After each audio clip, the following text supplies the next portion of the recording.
Good morning. Asante sana for keeping it Citizen Television. It is a Tuesday. Social Hour begins right now. We are glad that you created time for us. Let's talk about matters social life, matters love, matters friendship, matters becoming a better you. Karibu sana once again, in case I didn't say that well enough. I have my panel with me in studio this morning, fully constituted, except one person who I really think should have been here today. Anaitwa Roberta Bobby. Unfortunately, she can't join us, but all the rest of the team is here with us, and we're going to have an interesting discussion around something that has been held so dearly in most cultures, I think, around the world, not just in Africa. Tunaongea kuhusu mahari leo. Umelipiwa mahari wherever you're watching us from. Ama umelipa mahari. That would be a good place to start. I have Ken with me, I have CJ, and I have QT. Last week, you guys decided to just disappear on me like that. But you're good, CJ? Yes, I'm good. Yeah? Yeah. Good to see you. Good to see you as well. Looking good as always. Thank you. Yeah. He's not okay. Wachana na mimi tafadhali. There is a reason nimeanza na CJ. He's not doing Tuachie hapo. Iko sawa lakini CJ hayuko sawa. Hayuko, Please check on him. Kama ni beshte ya CJ mpigie simu. Check on him. Ask him how he's doing. Tuli agree tusilete hii mambo hapa. Hata sijasema anything. But mimi niko fit. Mimi niko sawa. CJ, you will be okay. No. I have no problem, you know. I have no problem. Champions are proven in tough times. So I have no problem, you know. QT. Mimi niko fit kabisa. Wewe sasa umefurahi, on top of the world. Mimi niko on top of the world. Kila kitu iko sawa. Yaani tu tuseme football, maisha nini, kila kitu iko sawa. Mambo iko sawa mahari ama alisema anawakoni. It's a promise. I'm waiting for him to keep the promise.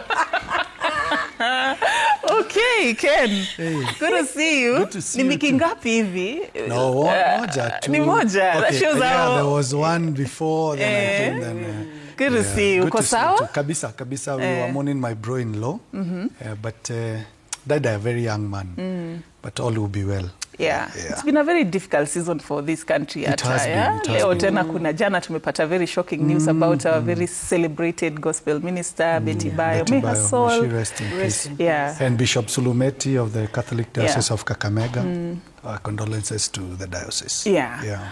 All right, so leo tunaongea kuhusu mahari. Na ukiona background unaona hapo wameamua tupande mlima kidogo, but I think by the way I was having this conversation and somebody was telling me how the Kikuyu culture has really imeingia hata kwingine. Unapata tu wafula fulani anasema naenda rorashio ama onyango fulani anaenda kupanga rorashio. I mean, tell us a bit about how you view this whole ceremony around transitioning into marriage and how you value it, just something about kwa nini imeshika hivyo, like it's all over Kenya, we call it rorashio. First and foremost, I want to say my father-in-law watches this show. Papa Shiro na Mama Shiro, they really watch this show, by the way. They are greatest supporters, and my father knows, my father-in-law knows that we have done our steps in our culture. I ascribe maternally, I am a Kikuyu. Dowry has never come to an end. Actually, you're told never ever attempt to complete the payment of dowry. And it starts with your father, because I have been brought up without a father. My grandfather used to insist that when the time is right, show me this girl, so that now I can arrange and go and meet the parents. It has never been the responsibility of the man marrying to take dowry. It is always the responsibility of the father to go and meet the father to the potential daughter-in-law, so that they know each other and they start now talking, zile zandani, waulizane maswali, and then my father will come and tell me, yes, this one is a good one. And so dowry is one of the best times for you to celebrate love, and it belongs to the family. The problem today is that we are commercializing it too much. We want to do our rorashio, and the first thing that we do is open up our WhatsApp group. And then we fundraise and go and tell our parents that ninapanga rorashio na niko na pesa. It's not supposed to be like that. Like when everything is done. When everything is done. Yeah. Even your parents don't know the other side. Yeah. I remember when we were planning ours, I think 2011 or 2012 or thereabout, my grandfather kept on insisting, I want to meet Baba Shiro. Yeah. so that we can go. And he kept on insisting there are some things you cannot do before the dowry is paid. And one of them was to ensure that she's not pregnant, because you can't pay, in my culture, you can't go to negotiate dowry when there are two people you're discussing and it's supposed to be a discussion of one person. What if there is a baby? If there is a baby, there are also some steps that should be taken. And the moment you realize that the lady is pregnant, you need to forfeit the payment of the dowry until the baby comes. Alafu sasa mutaanza another stage ya kwenda kulipa fine. Mulipishwa fine sababu, how do you take our daughter without letting us know, and then there is an offspring? Alafu unakuja by the way, the way you put it, inakuaga kujishtaki, kwa hivyo upigwe fine, alafu muambiwe tunaweza negotiate leo or not. It's supposed to be a ceremony, a ceremony where even the mothers really enjoy, they come and dance, they come and be happy, and I want to insist that yes, it's your day, but it belongs to the parents more than the people. So the moment I am bringing my age mates at that younger age, they are supposed to be there to accompany me, the ones who have been there to tell me what happens, the ones who are below me to know what happens, and then they start learning so that the two families can come together in preparation for marriage. It's good that you've said that. And just to explain, the reason why we are having this discussion is because we're trying to ask whether the concept of dowry is still relevant in this modern day and age. And ikifika point here, when two people are no longer in good terms, so what happens? You know, we've seen a lot that has been trending about, you know, going to the woman's place to take your dowry back. Certain cultures allow that. Why? And it brings us back to the drawing board to ask, is it even necessary that it should be paid in the first place? If yes, what exactly should it look like, and in what terms? And that's why we're here to talk. And CJ, nataka utupeleke kit way back. There's usually a way, you have an interesting way. I can't place your age, but you have an interesting way of taking us way back when it started, how things were done before. I was hoping Ken would have done the whole You know, how it where the genesis of this whole matter, when it started, the people who, our forefathers, when they were putting this principle in our cultures, what was it supposed to serve? What was dowry supposed to symbolize from where you sit? One, it was an appreciation, you know, because the people who were receiving, in this case a girl, would appreciate that their family would have an addition, not only of this person, because this family would then get a daughter. And not just that, but then there would be the element of the continuity of life, that through this girl who would be coming in, or this woman who would come in, they would foresee the bearing of children, and so their generation would be extended. So to them, this girl coming in would be a gift. And because she is a gift, there would be the appreciation with a gift. Secondly, it would be the appreciation as well to the parents for having raised somebody that this family would have accepted. You know, the way Ken is talking about, the grandfather would have to check. Before, it would be more than one person checking.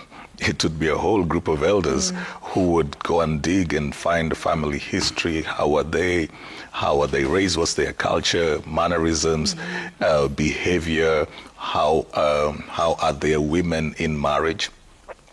Are there women bearing children or not? It would be a whole lot of things, you know, because they believed that the family and the culture you came from would determine how you would behave wherever you were going.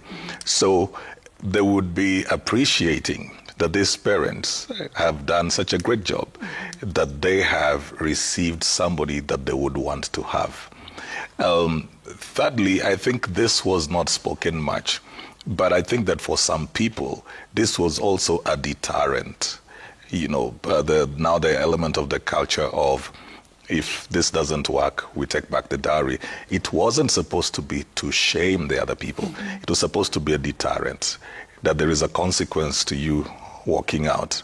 Oh, so it's sort of like protecting the union. Yes. Yeah. So that by the time you go back to your family, it's too bad. They'll tell you no, because we've already eaten the cows, we've already done it, so go and work this out. But was that a good thing, though? Yeah. I think it was. Yeah. No, It was. what do you mean? It was. What do you mean good thing? It was. That's the reason why you walk out. You just don't wake up and decide to walk out. But you see, Safin, let me tell you. There is always a reason to walk out. There is always a reason to walk out. I mean, people have things like irreconcilable differences. What would that mean? It could just be that there's breakdown in communication. It could just be that I'm in a season where I'm tired, I'm bored. People walk out of marriages for being bored. You know, so there's always a reason, and somebody can validate it. You remember there's a day we were talking about how Gen Zs sometimes will just decide, I'm tired. And somebody can decide that in a marriage, say, this is not working for me. And you can't force them to be there.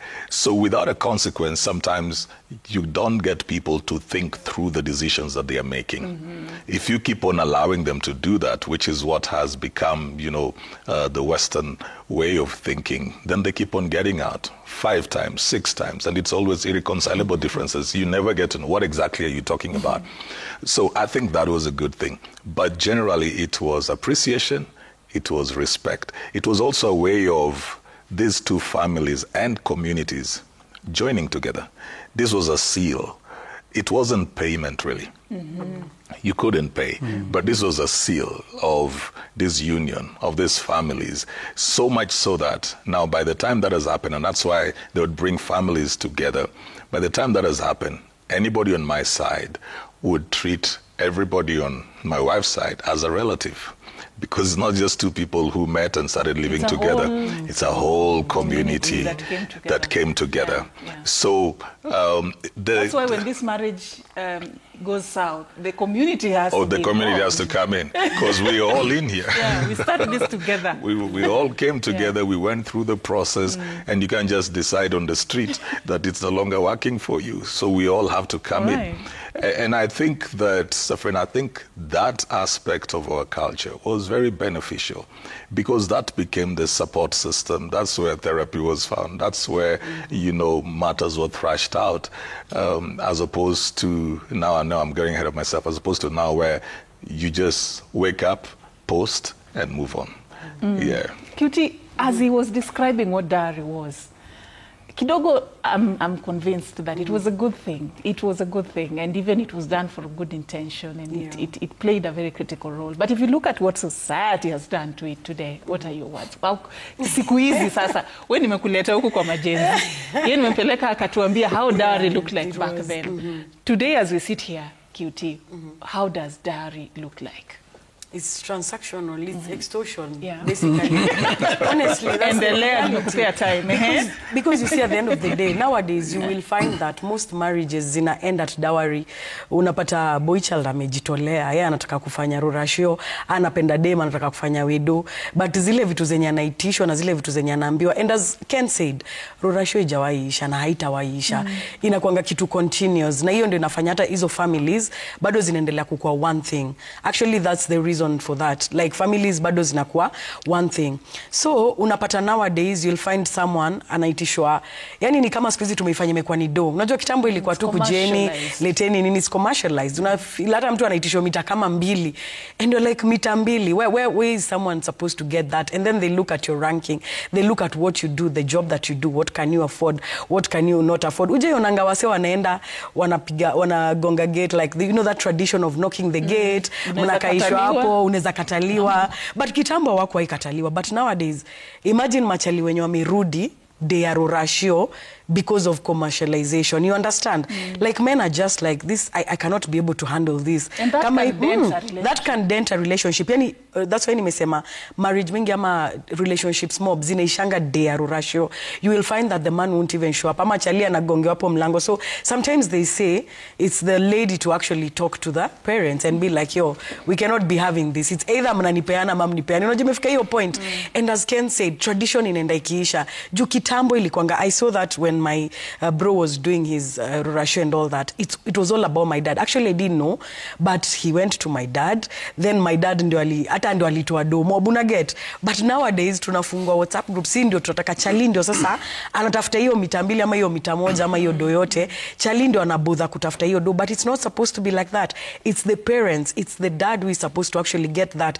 The uncles, ni kitu ya familia tradition. So actually unapatanga siku ya rurasho, hata dem afai kushughulika, boy afai kushughulika. Hiyo ni business ya elders wako hapo. Hiyo ni business ya wazazi wanafaa kuwa hapo. But nowadays, yani chali anaanza kutafuta do, anaenda hadi watu wanachukua loan. Safin people are taking loans for rurasho. I mean, unasema nini na kuna watu wanajilipia. Mimi napatia boy wangu do.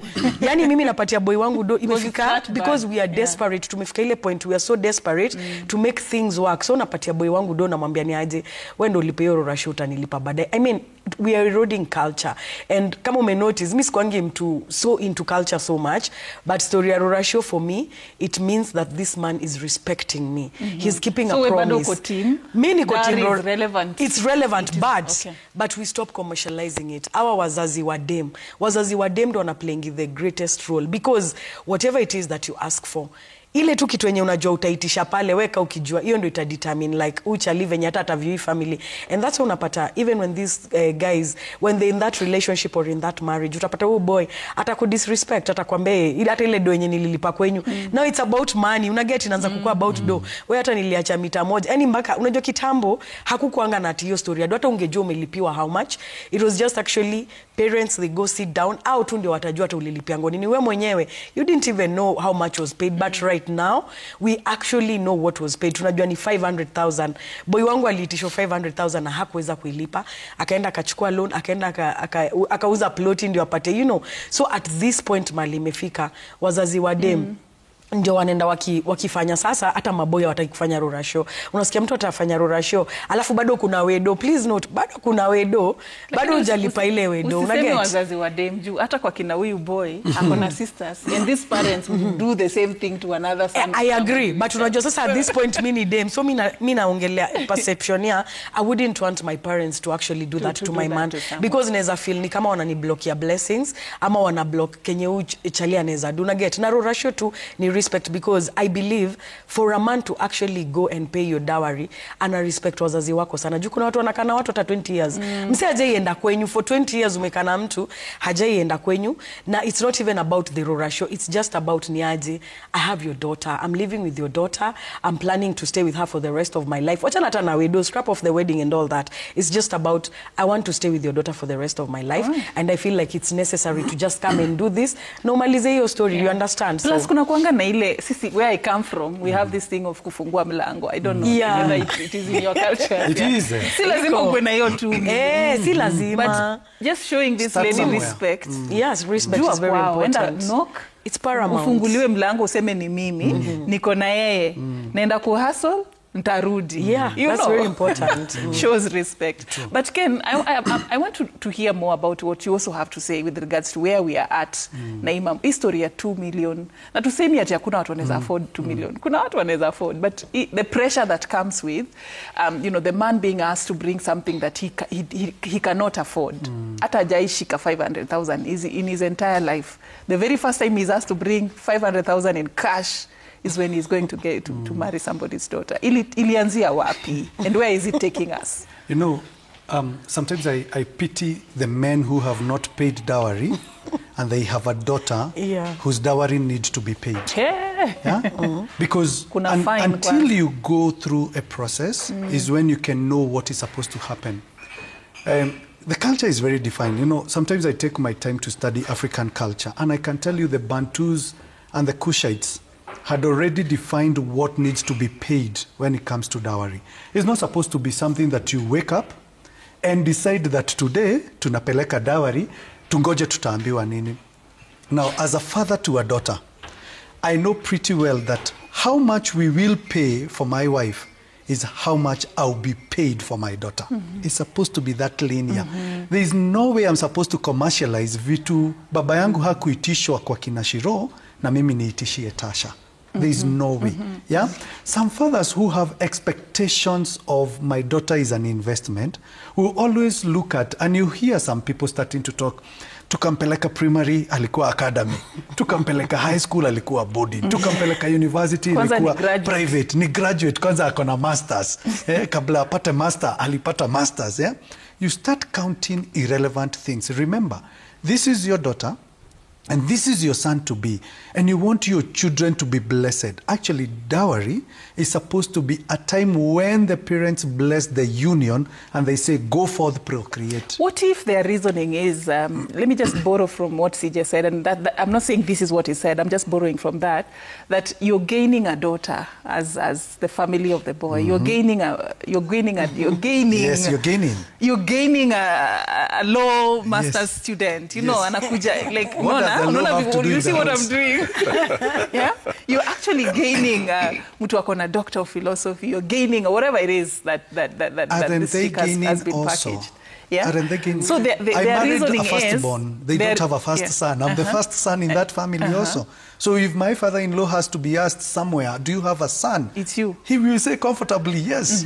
Actually, when my brother-in-law was being buried last week and the in-laws had to speak, my father-in-law told me, you are my first son. You will speak on behalf of our family. He now takes pride in that he has a son. Don't commercialize it to an extent. And you remember what CJ was talking about. The issue of dowry was not mutulete ngombe tuwaweke until mukosane muzichukue tena. Apana, you're creating something, a bond. Yeah? 10 years later, kitu iko uhai lazima ikufe, si ndio? Unataka tuende tukafufue wapi? Yeah? And you know what people don't understand is, however rich you are, you cannot purchase a human being. That's right. Yeah? So it's not payment. It's not about payment. It's not about kujipiga kifua, siniliwapelekea pesa. I mean, you can't quantify the love that you will bring with the money that you have. Unfortunately, and I love how cute you are headed. We are eroding the culture by being so westernized without also understanding that some Western cultures still maintain payment of dowry to date. We only see what we see on the internet and social media without understanding what happens. Why did one guy in the Bible have to till land for 14 years? He was not a Kikuyu or a Luya. Ati ameenda shamba, si Wafula alikuwa ameajiriwa. Yeah? 7, because there was a 7. Ni wewe ulianzia. Yeah? 7 years, not get the right one. Yeah. And remember, there is also a sequence of, there is no way the second born atalipiwa mahari kama first born bado hatujaletewa kakitu. Look at it, how our culture is well defined. Yeah. So when you're coming up with your own culture, what are you trying? You're trying to come up with something that does not exist. I hear that there are people who are masters of negotiating dowry. Somebody who is not even part of your family, you go for them, you tell them, mi naenda kuoa hapa, kuja uka negotiate on my behalf. No, it's not supposed to. That is the commercial aspect we are looking at. Because my uncle, kwetu nyumbani, now my uncle, my maternal uncle, needs to be there first to bless me from our house, so that he can go and seek my wife's hand in marriage, so that their uncle and my uncle can meet, wakutane, wakunywe ile pombe ya baraka. Wakunywe uji, eh? Nasikia siku hizi hata wengine wanasema, wewe tuleteeni mbuzi, lakini muratina musilete. No, there is no way culture can be subdivided. If it's a dowry payment and it needed to be complete with Muratina at the end of the day, it must be. Sasa unatutolea Fanta ya nini CJ? Ati sasa sisi huku atubarikingi na Muratina, tunabariki na... CJ, see, you can play around with these things depending on the family, their beliefs, what they want, you know. Yeah, I think, as long as the fundamentals are kept in place, the details can always be played around. There's somebody in your family who can bless. I mean... Na CJ Isaia kona rafiki yangu kama mimi. Ataweza hiyo Muratina. CJ, God. But then I think the weightier thing is the symbolism of what you're doing. Yeah. that is it that you are abating what this person is doing, or it's just the symbolism? Because culture is very interesting. You go into certain spaces, the West African part of this continent still, if you walk into a place and they respect you, they'll most probably bring out what they're used to in their culture, which is palm wine. So they'll bring out nearly the equivalent. It doesn't matter whom you meet. Yeah. And it doesn't matter their belief system, whether they are faith people or not. It is so ingrained in them that they will bring out that. So I think it's also a matter of getting now, like you're saying, to understand what does this family believe in. Then that's a conversation that you can have here. All right. Let's talk about something else that came up. Okay, so how do you balance between appreciating the quality of girl that you're getting and not kuna mari unaweza letewa hata wewe kama msichana uone umedharauliwa? Let me tell you, no, it doesn't really matter, Safi. Let me tell you something. I respect a man who just goes to my parents, hata kama ataenda na hiyo shopping, awaambie honestly. When did you change? No. Let's talk about No. Let me change the topic. Let's talk about Unajua history ya commercialization. The reason why I'm saying this, it's because I've seen people being frustrated. I've seen relationships zinakuwa frustrated na wazazi. Unaget? Like, chali anakupenda kabisa. Like, he really loves you. He respects you. Anataka tu kwenda kwenyu kujulisha. Unajua kuna ile kujulisha. Maybe hata chali ana hiyo do, una understand? Na maybe whatever he has, akona the best intentions at heart. So utapata chali anataka tu kwenda, ajiseme tu ni aje. Mimi ndo niko na yeye. Hivyo tu. Lakini sasa akianza kuambia story ya hivyo, hata umesema 500,000, unaweza pata chali si ati hezi afford hiyo 500,000, probably hata akona more than that. But we are not commercializing this thing. It's about he respects me. Ananipenda. That's when nimekupa example. Utapata there are men who stay with women even for 10 years. Umekaa na mtu 10 years. Haujawahi enda kwa, hata inakuwa ni aibu. Hata Christmas hamwezi enda huko kwa sasa utaanza utaambia watu hata utaambia watu nini? Who are you kwanza unaenda kwa kina dem? But people assume, unaona vile Ken alikuwa anasema, yeye ana respectiwa. And utapata maybe hata it's not even about the dowry or all that. Ni vile pia unajikari wewe mwenyewe kama chali. Una get? So at the end of the day, mali tumefika saa hizi. Mbona tunataka kuitisha watu mamita? Mbona unataka kuitisha mtu do? Actually money. Unaendaga kitambo, I think walikuwa wanaenda wanaambia ng'ombe, mbuzi, sijui nini, hizo vitu za Muratina zenye mmesema. It used to be so beautiful. But right now, Safin, boy anasikianga rorasho, anaanza kushikwa na stress. Why would I want my man to take a loan to go and pay for my rorasho? Then you start paying for that. And then tuanze kulipa hiyo rorasho. Na ujue saizi ndo tumeanza life. Hata watu wewe bado hawajakam. So it means hata mimi mwenyewe tunajidigia grave yetu, financial grave. But then CJ, I don't know, how do you balance that pressure of ama tuseme hiyo ifai kuangaliwa, like dem unaangalia dem ni wa aina gani ama ifai tumalize hiyo story leo. Tunafaa kuangalia. Is it right to say that our daughter is a graduate, our daughter is hivi na hivi, our daughter is hivi na hivi na hivi, ama it is a wrong concept, all girls are equal? Let's finish with that. I don't think that is right. Because when I'm raising my daughter, it's my responsibility. That's a parental duty. So whether she will get married or not, she needs to go to school. I need to take care of her. I'm not doing this so that she gets married. For what you did. No, as your even if she role. never gets married, I need to give her the best of life. So when somebody comes in to marry her, that's a very independent conversation from this. It's the same way, do I take my boys to school so that somebody pays dowry? So why would I attach my parental responsibility to my daughter to marriage? You see, that is how now people would turn girls into commodities. Because the things they will do for boys, generally, then when they do it for a girl, then they would want to turn it into a profit-making thing. This is why some people at some point would actually never take their girls to school, because they would feel these girls would get married. So there's no need to invest in this girl to build them up, because they'll go and benefit somebody else. It's a very wrong thing. Your child is your child, and you have to give them the best. You have to prepare them for life. You have to prepare them for whether they live by themselves, for themselves alone, whether they'll get married, if they will go somewhere else. You want to have the pride that your child is fine. They may go into that marriage, and as we've seen the cases, and probably why we're discussing this, the marriage doesn't work. So do you want your child to start from zero because you didn't take them to school because you're waiting for them to get married. You want to prepare this person for life, whatever happens, your absence, the absence of that marriage, whatever happens, wherever they go to in life. So it is wrong to try and say this one has a PhD, so you will pay more. It is wrong. Kuna something I had that before we even discuss your marriage, first of all, ulipe kwanza the fact that she is a PhD holder. Toa kwanza kitu for that. That's very wrong. We can talk now. That's very wrong. There, That's very wrong because she's going there as a wife. Not a PhD holder. Not a PhD holder. She's going there as a wife. And remember, she also willfully got into this relationship. She saw a benefit in this person. She loves this person. So it's not one-sided. As Ken was saying, they're also gaining. And this gaining would be long-term as well. I think that, for example, I've lived with most of my in-laws over time. You can quantify that, been there in so many ways for them that you can't really quantify. If you just say this is commercial, so QT has gone to PhD, has done her PhD, so you're paying this amount, it ends there. My obligations to you end there. Yeah. I've purchased her as a commodity.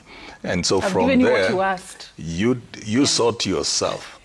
Over, I don't want your calls, don't visit me, don't come in. Support. No, I purchased this. I got what you wanted, what I wanted, but I paid you what you wanted. So when you understand it's a relationship, you really cannot quantify that.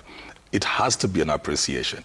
And one of the things we don't really talk about is you may be PhD, but I'm not very sure how well you will play the role of a wife. You may be literate when it comes to wifey. Because this person is not hiring an employee, he's getting a wife. This has caused trouble in some cases, which some of them I think are very detrimental kind of thought. You find that if the lady cannot give birth, then the other family comes back and says, you gave us a faulty product. Now, how are we supposed to prove that she could give birth? How are we supposed to prove certain things? There are things that happen now when these people start living together that are beyond human comprehension, or nobody could actually have envisaged that. But now it begins to raise problems. I think we need to understand that when you're getting into marriage, that's a faith leap. You're leaping into that thing by faith. You don't know whether they can conceive. You don't know whether some things are hidden in there. And these are things people don't really think about. So you cannot now come and begin to complain just because she had some condition which she did not know, because are we going for thorough medical checkups to find out if there are underlying issues before I marry you or something? We're not doing that.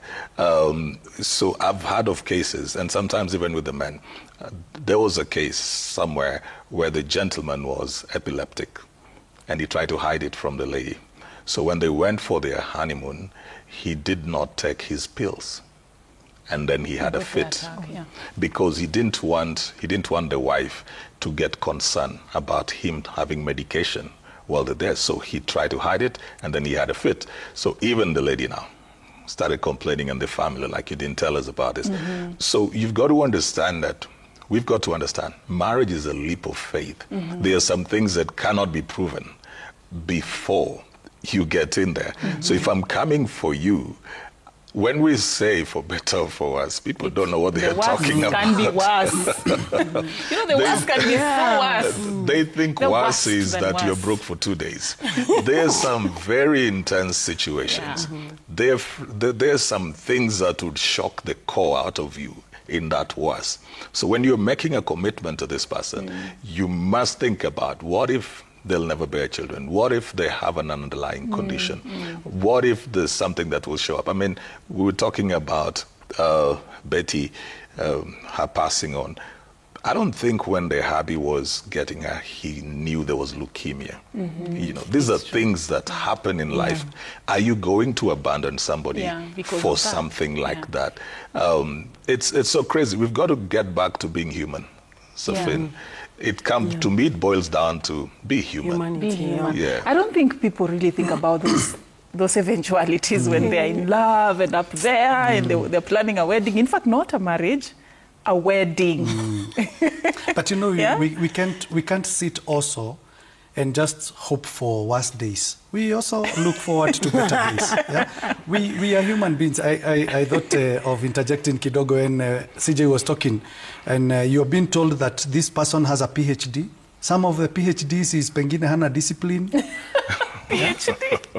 She does not have the discipline when it comes to be a disciplined person in life. Yeah. So don't quantify it that way. When it comes to the starting point, my favorite point is always. But hakunanga ka pressure hata from you as a man to appreciate this lady. I have. The quality of lady she is. I have, by the way, so that you know. Ama tuna ignore. So that you She's know. just a woman like everybody so that else. you know, when it comes to culture, like the Kikuyu culture, once you pay dowry, kuna kurudishiwa mkono na your in-laws. They should also plan to come and visit the man's side so that they know where their daughter is getting married. Kuna kurudisha mkono. Nothing goes out just like that. Usifikiria ni wewe tu. And Kitio kisema mambo ya loan, me have been there. Seen people atu nataka mpaka tents ni zile ziko high pitched, ndio kila mtu akitembea aone uniform nataka kuva. Hakuna, there is nothing bad about it. But you cannot take a loan and start that same evening uko zile za okay, tumemaliza, tumefurahisha watu, and then what? Tunaanzia wapi? Mashida ndizo hizo. You cannot start your marriage on the wrong footing just to please people. One day's event should not be a day to make you broke. One day's event should not be a day for you to go and take a facility. Unasikianga watoto ukuja na sahani, ni kweli, lakini hainanga kitu. So, let me ask you a question. Wataekewa nini? What's the Kikuyu word for have you been bought? Umerashirio. Is it a thing? Yeah. So actually, let me tell you. Let's define this. Let me tell you, there is a lot of pride. Even for me as a man. Why bought? The word buy. Not kubai. It's only that some words you cannot translate and get the right meaning. Si umenunuliwa. Kwa Kikuyu hakuna. Kwetu ni kwenu kumepelekwa mahari. That's the thing. Then in English it's have you been bought? No. It's loosely translated. I was telling you, Safin, what you need to know. Even for me as a man, there's a lot of pride when other men speak. And we are told, na wale wote wamelipa mahari simameni. You stand and you get proud. That even in a grouping of men, there's a category. Kuna wale, hata kuna stages. Kuna wale, okay, wale wamepeleka stage 1 dowry, wale wamepeleka mpaka nini, wale wamekatiwa mpaka, kuna stages. You enjoy. And even the children, you know, at first the children should not be there. Because dowry ilianzia kama hakuna watoto. With time the children starts getting there. It's in the season right now, si tuko kale ka season ka vijana wanapelekwa jandoni. A boy in our culture cannot go to be circumcised before he visits the maternal uncle. Sasa uncle wakina wife atambariki aje kama hawatujui. Exactly. Hey, watu waliandika constitution ya culture. Yani God bless you. Unaona hapo ndio utashikwa sasa. Utashikwa hapo because this boy must be blessed and must be blessed by the maternal uncle. By maternal uncle sahi ni the brother to my wife ni bariki my son ndio naenda nini akatairi. Kama the brother to my wife hakuwahi niona nikipeleka mahari, atauliza huyu na yeye ni wanani? Ni nani? No, some things we do also for the future. The future of nasikianga kuna some cultures, I really respect them. Ati mpaka in-law amekufa na kama haujapeleka ng'ombe hata ziko ama hautaenda. Even at death. Si upeleke hizi vitu ungali uhai. Na unajua, let me tell you. You will appreciate that culture will force you to appreciate that lady and their family when she's lying in that casket. And I wanted to give a testimony. Why do that at that time? Sije usiniite church nipatiane hii, but the moment during your dowry. For us, we've gone thrice so far. Sisi tumeenda mara tatu. Congratulations. Every time you go, there is a blessing that begets. The first time we went, we were not even working. Some few months later, I got a job. The second time we went is during our solemnization of the wedding. After that, tukapata kagari. The last time we went about 2 years ago, God has done wonders.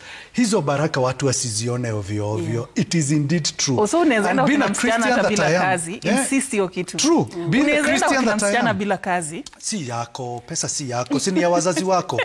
being the Christian that I am, I believe kuna baraka za Mungu na kuna baraka za wazazi. Alright. Don't take it for granted. So mbona haujaoa? Mbona bado haujaoa? You is watching me. It's not as easy as you're saying.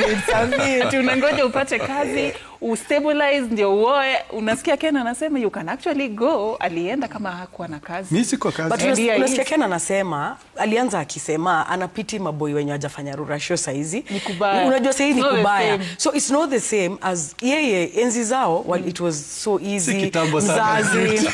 No, whatever years it was. But what I'm just trying to say is that sasa mali tumefika, unajua ni generation ya majenzi. We are the parents. We keep forgetting that we are the parents. So sisi tutaambia nini hawa watoi wakikuja mtu akuje kuniomba blessings, what will I tell this son that has come aseme, oh by the way nimekuja nataka kuleta mahari, nataka kufanya ABCD and all of that. What do I tell this son? What do I tell this person that is coming when my daughter is like dating someone and they start talking about, oh my guy wants to come for a ratio and all that. Na unajua tu hata to add on the aspect of tradition, unajua kuna vitu very important tumesema Safin, like ni kama hii constitution yenye iliandikwa. For example, if I have sisters that are before me and wajarashirio ama kuna kitu jafanywa, watu semangati wanaenda kujirashiria. No, it's not that. They are not going to do that. They're just paying respect. So if I have sisters wenye wako mbele yangu na maybe mimi chali yangu anataka kuja kupay dowry, you understand? So my sister will just go to my dad's place and just like ile tu kuomba baraka, ile tu kwenda tu hata kama atapeleka whatever it is, ni kama kuomba tu baraka ndio anifungulie hiyo njia. Una get? So tradition iko na vitu mob sana zenye I think most of us don't take time to understand. Wewe unataka tu patane tu na dem, ukuje, umchukue, mkae na yeye, mpate watu hoi, but we don't really, unajua sisi tuko hii generation. Mimi na kwa gapo in between. I'm in between millennials and Gen Zs, but I treasure culture, especially when it comes to like taking a woman, living with a woman, because baraka yenye inakuja na ya mzazi, and they always say baraka inatoka wapi? Inatoka kwa dad. So always ensure that you ask for those blessings. Unaweza take two as a by the way, unaweza take two ile tu ati wacha nikae na udem nampenda. It's not really about that. It's just about seeking for blessings. So history ya dowry and all that, I think parents should just take it seriously and stop. Wache commercialize.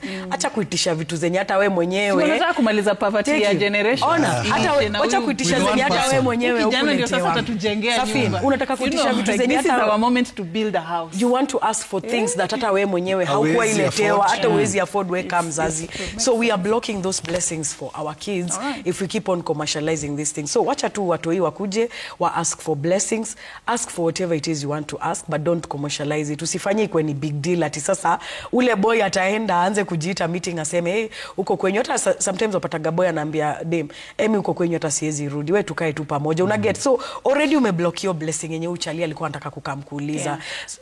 I wish wazazi wangekaa tu chini waseme sisi hata msituletee anything from both sides. Kwa kina boy, kwa kina dem, seme just kujeni tujuane. Kujeni tujuane and go have a good marriage. Just take care of my daughter. That's all I ask. Make her happy. It's about happiness. Kuna tuanko tunaletanga shida. Kitu utaona ukuje. Ati kuna tule tuanko tule kukoti. Because vitu happen kwa kina ndoa. I mean vitu happen. You wouldn't, if you knew as a father, you wouldn't even demand your 2 million. Na msichana wako aende huko kama ameteswa. The best demand you can demand as a father or a family, ni kusema just go take care of my daughter. Whatever it is that you can bring, you bring. The boy the same. You go take care of each other. Have a good marriage, blossom, have a good family. I mean, that's the most expensive dowry that can be paid. You know, na tujafika hapo bado. CJ, tukimalizia, in the event that the marriage goes south, we've seen a lot of drama. Watu wanazita drama, but if you do research, utapata kwamba culture pia ili allow how a marriage is inakuwa dissolved. Let me use that for lack of a better term. So kuna ile kuchukua, unaenda unasema mnirudishie 3 million yangu, and it is like 40 years later wanatoa happy 3 million.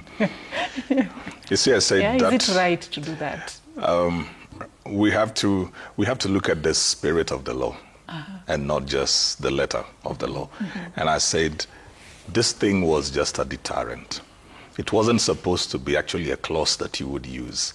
It was supposed to be a deterrent, so that, you know, caution money does not allow you to break things in school.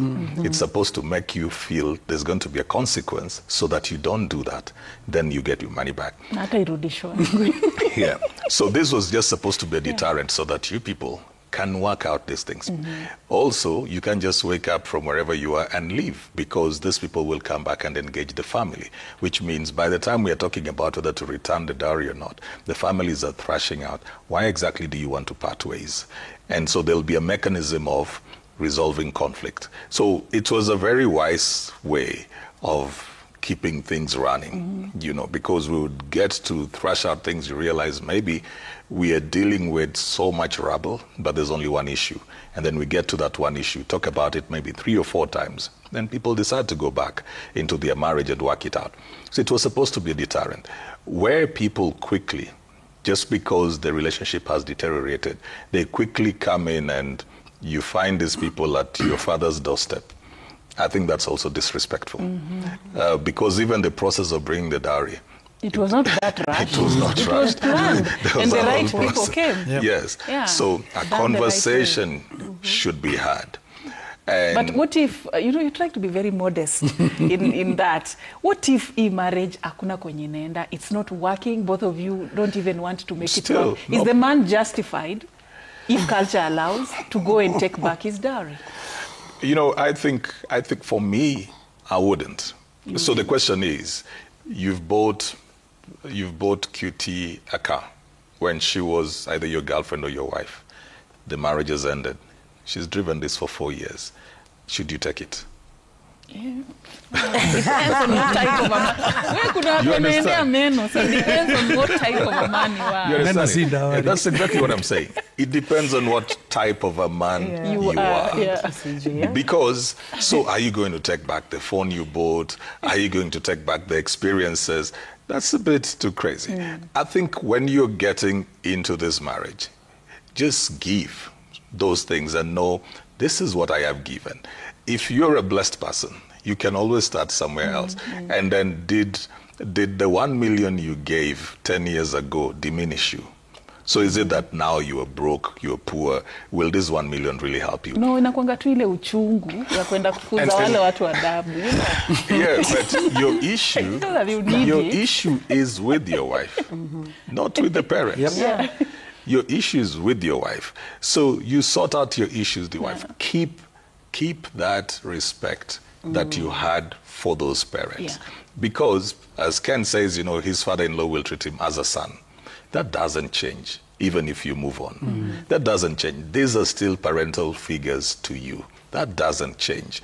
You don't start treating them as trash just because your marriage did not work. You may not interact much, but keep that respect. Right. So don't go and embarrass them. And it is worse when you're harassing these people. The same way they proclaim the blessing. Let me tell you something What if they about... harassed you during the Listen, Safin. the dowry negotiation? That doesn't They really really pushed matter. you to the wall. So you That- have found your opportunity to revenge. That really never matters. You see, you're never responsible for how somebody else treats you. Yeah. You're responsible for how you respond to their treatment. There's this thing that you've got to understand about blessing. I don't have to say anything to bless you. It's how I feel.